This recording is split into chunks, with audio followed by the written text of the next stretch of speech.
Who are the greatest, the Stones or the Beatles? I don't care. No? I think it's an irrelevant question. Yeah. Because the Beatles are loved by pretty well everybody, from the mums down to the teenagers. But it seems to me that you're either loved or hated. Why is this? Well, I don't know, first of all, whether it's true or not. It's true to a certain extent, but looking at some of the audiences we've been having when we've been playing Holiday Towns, sort of all mums and dads and their little children, you know. But I mean, when it does happen, we're either loved or hated, you know, the kids hate us, kids love us and the parents hate us. But, you know, it's not really like that at all, you know. Do you think there was a great difference in image making, if we speak about that aspect? I mean, like, the Beatles were nice little kids. Yeah, well, that's the cliche. Yeah. In actual fact, the Beatles were horrible little brats. Yeah. As John Lennon would have told you. Yeah. I mean, he was rude to everyone, but no, and he just did it with a smile. Yeah. Everyone thought it was nice. Yeah.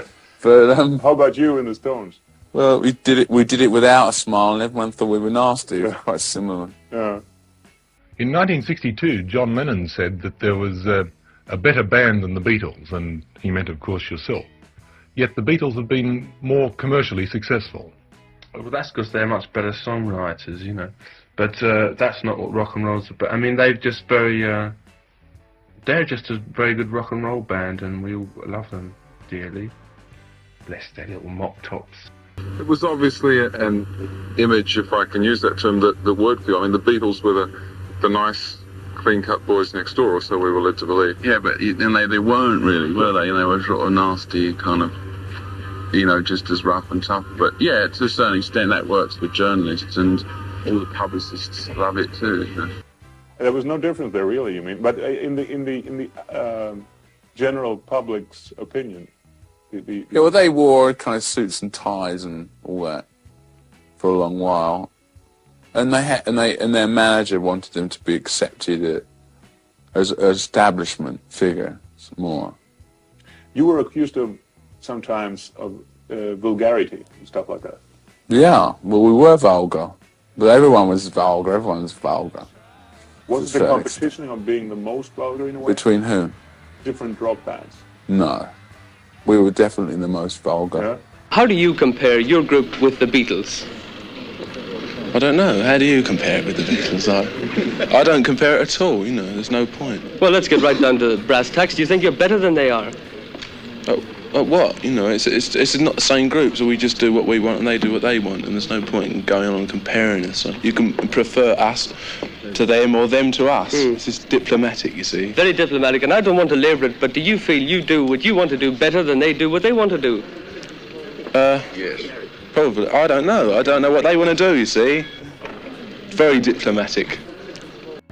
John Lennon said that a long time ago that the Beatles were more known than the Christ. Do you think that the Rolling Stones now are more known than the Pope? It's a good one. C'est pas mal. Who are the greatest, the Stones or the Beatles? I don't care. No? I think it's an irrelevant question. Yeah. There's a lot to compare. I mean, and also we were always in a bit of competition with them. Were you inspired by each other, do you think? In a certain way, yeah. I was never the greatest fan. I mean, Keith liked them more than I did. He liked them more than I did. Yeah. But I think from a songwriting point of view, he liked them. And at that time, I wasn't really interested in writing songs. Right. So I didn't really appreciate perhaps that part. Since when we started, like in sort of Beatle time, and the Beatles themselves, that people only wrote sort of euphemistic songs about love, and that was the whole deal. I mean, even in the 30s, people had written much more deft pop songs, like Cole Porter and things like that. But after the 50s, it was a very kind of era, and it was all like the Beatles' early songs like "Wanna Hold Your Hand" and all that. Please, please me. There was no real content in the lyrics. They might have been nice, you know, people liked them. And it wasn't really until like the Bob Dylan period that people started to write songs with more interesting lyrics. During those very early days, just while the Beatles were recording their first songs, it was a real wasteland. England had nothing really to offer. as far as pop music was concerned. The big hits here that came from England were things like Acapulco, Stranger on the Shore. This was what they thought of in England. And Midnight in Moscow by Kenny Ball. Now, we all remember that one. At that point, the Stones were playing in these little clubs in London, doing Chuck Berry songs and blues and things. And we loved doing that, and we, pretty scruffy lot. And we thought that we were totally unique animals. I mean, there was no one like us. And then we heard there was a group from Liverpool. Now, anyway, this group, and they had long hair, scruffy clothes, but they had a record contract. And they had a record in the charts with a bluesy harmonica on it called Love Me Do. When I heard the combination of all these things, I was almost sick. We were living in, you know, squalor. We didn't have any money, and we saw these. I was on the TV with girls chasing them. We thought, this can't be that difficult, so we thought we'd have a go ourselves. So a little later on, you know, we were playing a little club in Richmond, and I was doing this song, and suddenly I saw there they were, right in front of me, the Fab Four. They came down to see us at Richmond, and we were just completely a number, you know, and they were all suddenly, they were standing there in their black suits. They'd just come off a TV show, and they were just standing there sort of checking us out, the opposition, and then they introduced themselves. John, Paul, George and Ringo. The four-headed monster. They never went anywhere alone at this point.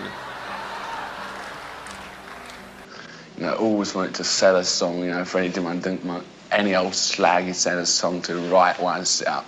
Okay, they came down and we were trying to rehearse, and they said, do you want a song? We said, yeah, we're always really open for songs, because we didn't write our own. Right. And so they ran round the corner to the pub to write this song and came back with it. Later on, they gave us our first big hit in England, which was a song they wrote called I Want to Be Your Man. And we were very grateful for that, because that really broke us in England.